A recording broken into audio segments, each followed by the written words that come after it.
Dan kesetiaan merupakan dasar penghormatan atas komitmen yang dipilih. Itu. Ada 9 pilar karakter. Ini menurut Indonesia Heritage Foundation.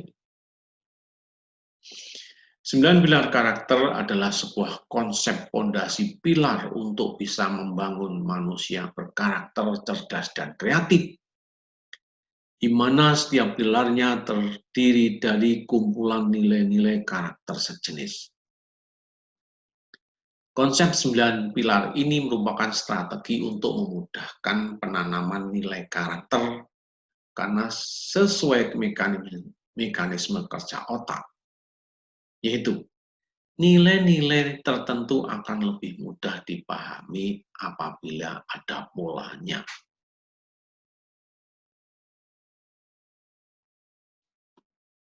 Metode penanaman 9 karakter tersebut ada 4. Yang pertama, mengetahui yang baik.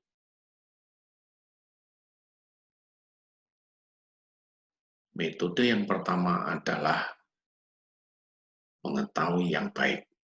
Apa-apa atau hal-hal apa saja, objek apa saja yang menurut norma baik, sehingga diyakini oleh individu bahwa itu juga baik. Yang kedua adalah bernalar yang baik, berpikir yang logis dan kritis, serta berpedoman pada aturan normatif. Yang ketiga, merasakan adanya kebaikan dalam diri pribadinya dan dari lingkungan sekitarnya. Yang keempat, mencintai yang baik. Dalam menanamkan 9 pilar karakter ini, ada 4 metode penanaman.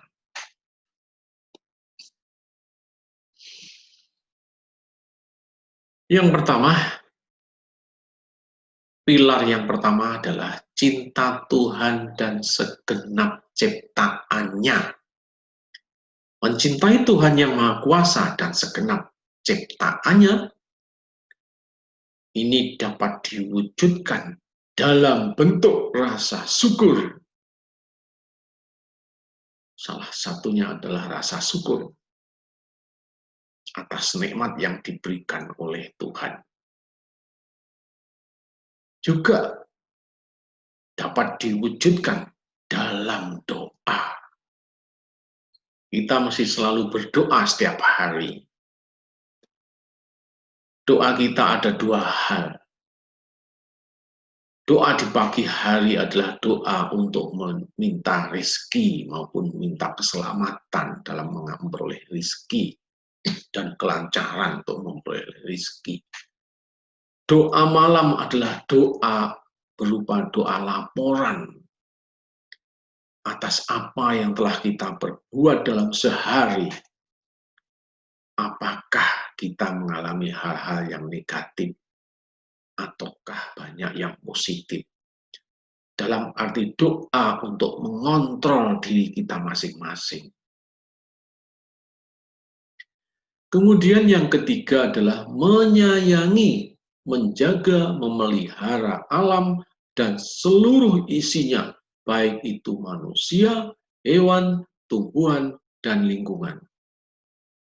Kita mesti mempunyai kewajiban untuk saling menyayangi, menjaga, dan memelihara. Setiap hari, begitu kita bangun dari tidur, sampai mau tidur lagi. Jangan pernah kita tidak punya perasaan menyayangi pada siapapun dan pada apapun. Yang kedua, Pilar yang kedua adalah mandiri, disiplin, dan tanggung jawab. Mandiri yang diwujudkan dengan memaksimalkan segenap kemampuan sendiri untuk melakukan berbagai aktivitas dengan penuh kedisiplinan dan rasa tanggung jawab. Begitu kita bangun tidur, beraktivitas sehari, sampai tidur lagi, kita mesti harus mandiri dengan memaksimalkan segenap kemampuan sendiri tanpa harus mengeluh. Kita boleh mengeluh nanti setelah mau tidur, baru berdoa untuk melaporkan apa yang telah kita lakukan seharian. Dan kalau ada yang tidak terwujud, tercapai apa yang kita inginkan, di sana kita baru.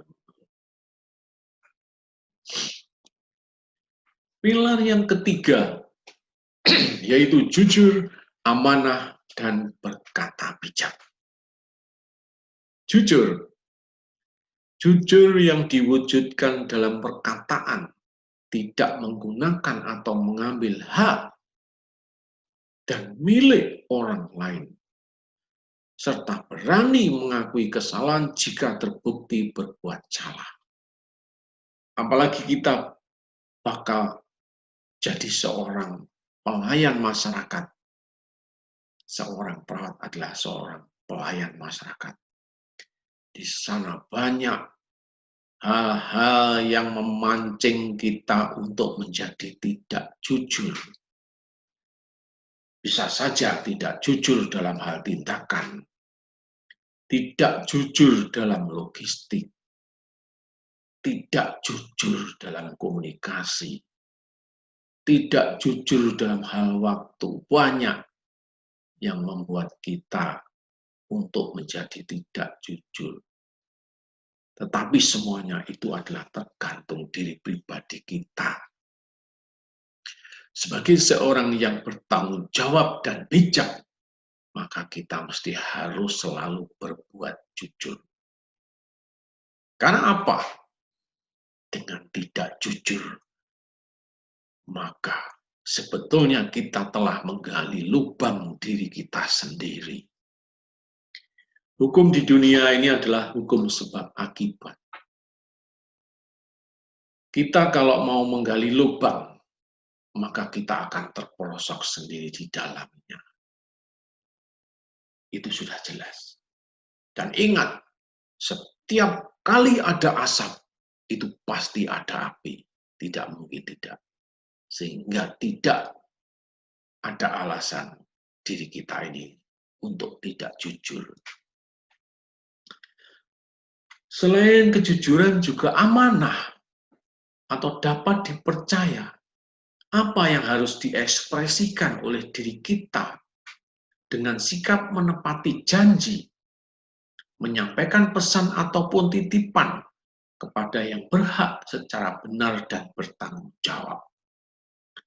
Amanah adalah kepercayaan yang diberikan oleh masyarakat atau amanah kepercayaan yang diberikan oleh Tuhan. Kita mesti harus berjanji untuk tetap teguh dalam pendirian. Jangan sampai terjadi penyimpangan atas kepercayaan itu.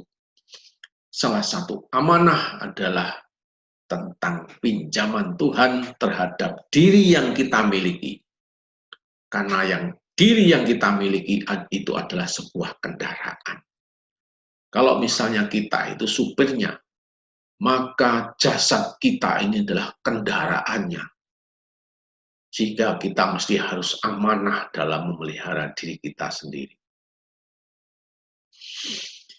Kemudian yang berikutnya selain jujur dan amanah, yaitu berkata bijak. Hal ini bisa diwujudkan dengan selalu menjaga perkataan yang baik, bijak, sopan, dan jujur tanpa menyakiti atau mempermalukan pihak lain, serta berpikir secara mendalam sebelum mengungkapkan perkataan. Artinya, seorang yang bijak dalam hal bicara harus selalu dipikir masak-masak. Harus selalu dipikir. Jadi seorang yang bijak adalah seorang yang arif, tahu kebenaran dan tahu kebatilan atau keburukan. Jangan pernah kita mengumbar gosip tentang keburukan orang lain, keburukan diri pribadi kita. Dan jangan pernah kita juga mengumbar gosip tentang kebaikan kita kepada siapapun. Karena itu kurang bijak. Dalam menanggapi suatu persoalan, kita harus bijak, harus berpikir 7 kali langkah ke depan. Jangan satu langkah, 7 langkah, minimal 7 langkah untuk berpikir. Berpikir ke depan, ke samping, ke kiri, ke kanan, ke atas, ke bawah. Untuk mengambil keputusan yang bijak, kita harus banyak pertimbangan untuk menyelamatkan lingkungan dan diri kita. Pilar yang ketiga adalah pilar yang keempat. Pilar yang keempat adalah hormat, santun, dan menjadi pendengar yang baik.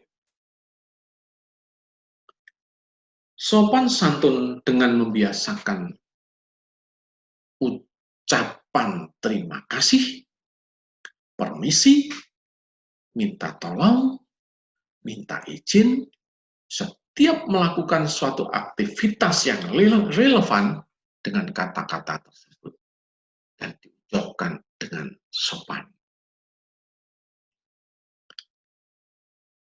Kemudian berikutnya adalah pendengar yang baik diwujudkan dengan memberikan perhatian kepada lawan bicara kita.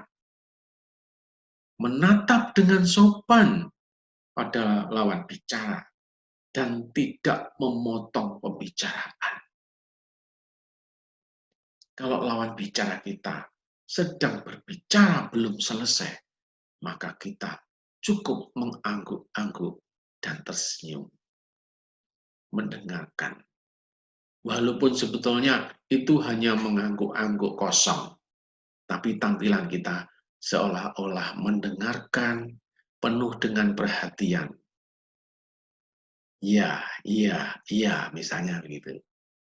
Tidak perlu kita memotong pembicaraannya. Karena apa? Terkadang lawan bicara kita ini hanya butuh didengar, bukan butuh diberikan solusi atau masukan. Sehingga untuk mengekspresikan kejengkelan atau mengekspresikan kebolehan, maka hanya dengan cara menjadi pendengar yang baik. Pandangannya adalah pandangan yang soft, lembut, menatap dengan sopan, dan tidak memotong pembicaraan. Kita cukup dengan mengangguk-angguk dan tersenyum kalau itu persoalan yang menyenangkan. Kalau persoalan yang tidak menyenangkan, kita juga mengangguk-angguk dengan pandangan yang soft, tapi bukan tersenyum. Tetapi kita bisa menunjukkan ekspresi empati dan simpati.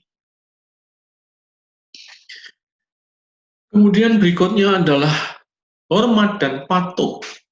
Diwujudkan dengan bersikap hormat kepada orang tua, guru, pemimpin, dan siapapun yang patut dihormati tanpa melihat latar belakang, sara, suku, agama, ras, dan usia, serta patuh kepada hukum dan aturan yang berlaku.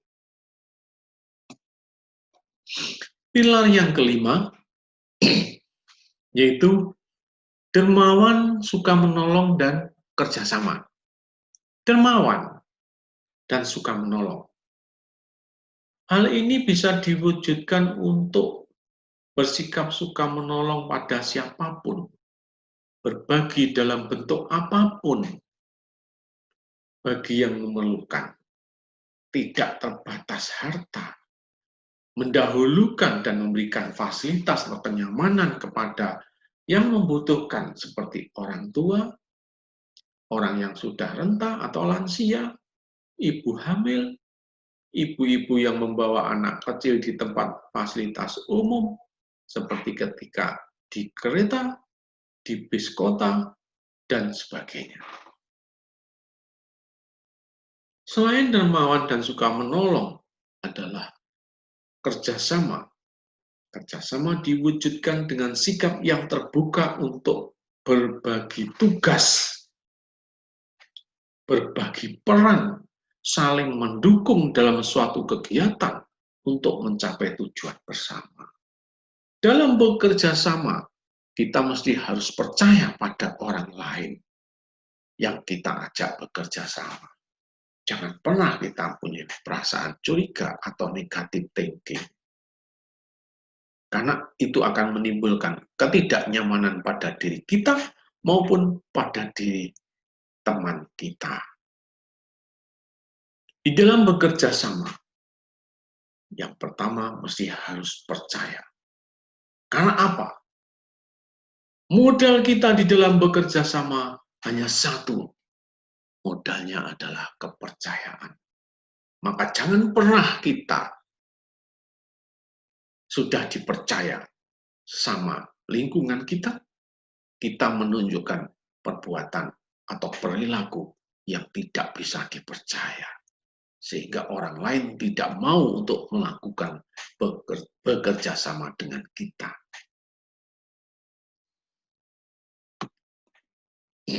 Pilar yang keenam, percaya diri, kreatif, dan pantang menyerah. Percaya diri diwujudkan dengan kemampuan untuk memimpin, berkompetisi secara sehat, berani untuk tampil dan berekspresi secara positif. Jadi kita mesti selalu harus memiliki perasaan percaya diri. Harus optimis. Modal untuk percaya diri dan optimis itu pertama, otak kita ini harus diisi, dimodali. Pertama adalah modal pengetahuan. Yang kedua adalah modal pengalaman. Setelah pengetahuan, kemudian pengalaman, maka kita mesti akan percaya diri. Kemudian berikutnya adalah kreatif.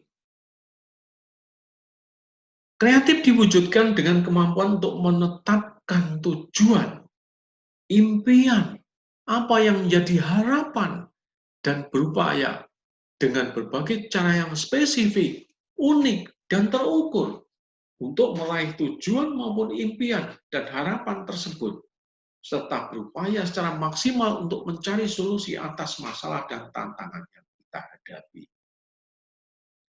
Di dalam hidup kita ini mesti harus kreatif, tidak boleh kita monoton. Harus kreatif, supaya dinamis, supaya hidup ini punya cahaya. Kemudian berikutnya adalah pantang menyerah. Pantang menyerah merupakan rangkaian dari karakter percaya diri. Seseorang yang punya perasaan percaya diri yang kuat, maka dia tidak akan pantang untuk menyerah. Dia akan mengalahkan, menaklukkan apa yang menjadi cita-citanya. Pantang menyerah merupakan rangkaian dari karakter percaya diri dan kreatif yang akan mendorong seseorang memiliki semangat berjuang dan bertahan untuk mencapai tujuan. Kita mesti harus punya modal dalam diri kita, pantang menyerah. Selain punya rasa percaya diri, sehingga kita bisa mengekspresikan dalam bentuk kreativitas, dengan bentuk kreativitas yang bertubi-tubi gagal, coba lagi, gagal lagi, coba lagi, gagal lagi, coba lagi, sampai kita benar-benar sukses atau berhasil. Itu bisa dikatakan sebagai hal ekspresi pantang menyerah. Yang ketujuh, pilar yang ketujuh adalah pemimpin yang baik dan adil.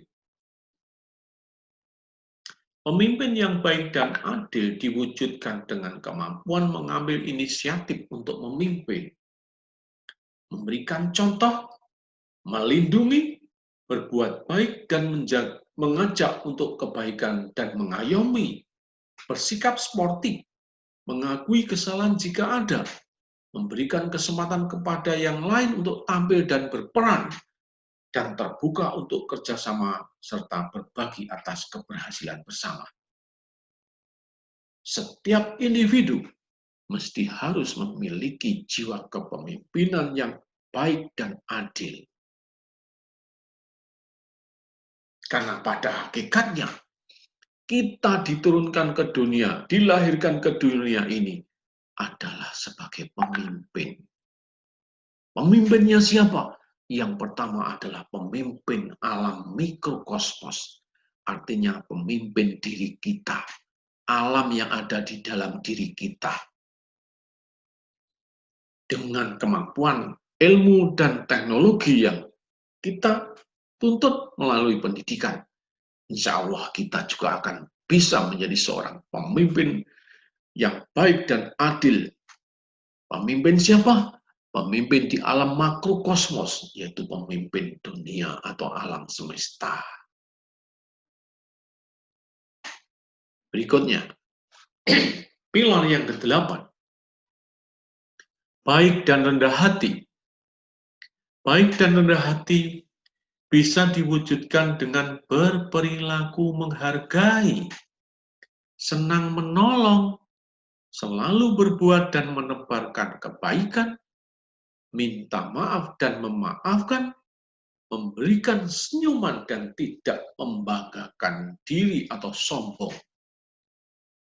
Seseorang yang baik dan rendah hati tidak pernah menunjukkan kesombongannya, merasa punya kelebihan sendiri, tidak akan pernah. Pilar yang ke-9, toleran, cinta damai, dan bersatu. Toleran, karakter toleran diwujudkan dengan bersikap menghargai perbedaan latar belakang, entah itu suku, agama, ras, maupun budaya.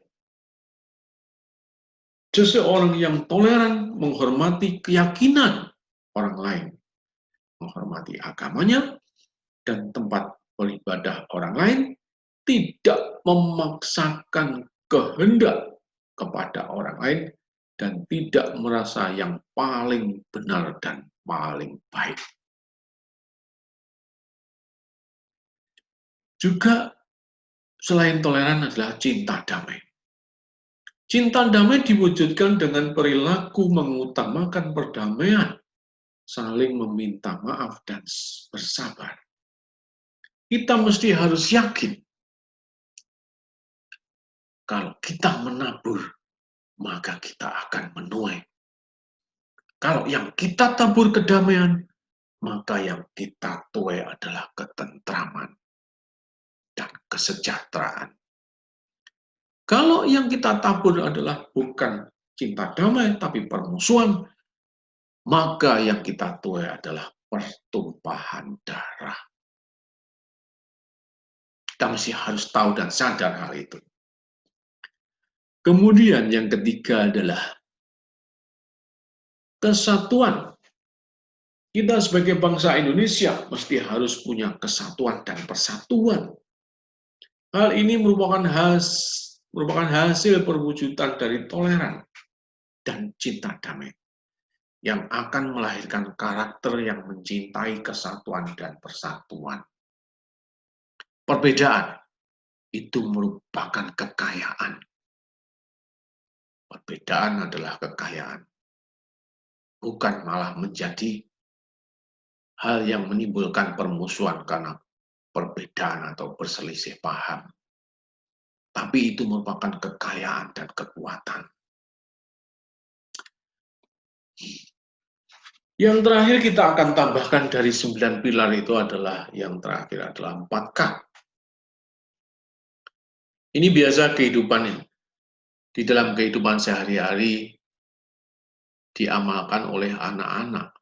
Bagaimana dengan anak-anak yang sudah dewasa dalam arti yang sekarang sedang di perguruan tinggi seperti saudara semuanya? Saya yakin sebetulnya 4K ini baik di sekolah dasar maupun di perguruan tinggi itu tetap sangat penting. Karena 4K ini menyangkut kalau di kesehatan ada PHBS, perilaku hidup bersih dan sehat. 4K. K yang pertama adalah kebersihan. K yang kedua adalah kerapian. K yang ketiga adalah kesehatan. Dan yang keempat adalah keamanan. Kebersihan dan kerapian akan menimbulkan kenyamanan. Kesehatan akan menimbulkan kesejahteraan. Keamanan juga akan menimbulkan kenyamanan. Ini merupakan perwujudan secara fisik nilai-nilai yang mengutamakan aspek kebersihan, kerapian, kesehatan, dan keamanan. Apakah kita mesti harus membangun karakter ini? Harus. Kalau tidak kita bangun, maka yang namanya kebersihan, kerapian, kesehatan, dan keamanan ini tidak akan bisa terekspresikan pada diri kita masing-masing. Dan nanti akan tercermin setelah kita hidup berdampingan dalam berumah tangga, hidup berdampingan dengan tetangga, hidup berdampingan di dalam bekerja. Kalau 4K ini tidak menjadi karakter kita. Seperti inilah gambarannya daripada 9 pilar karakter. Bisa kita gambarkan dalam bentuk map yang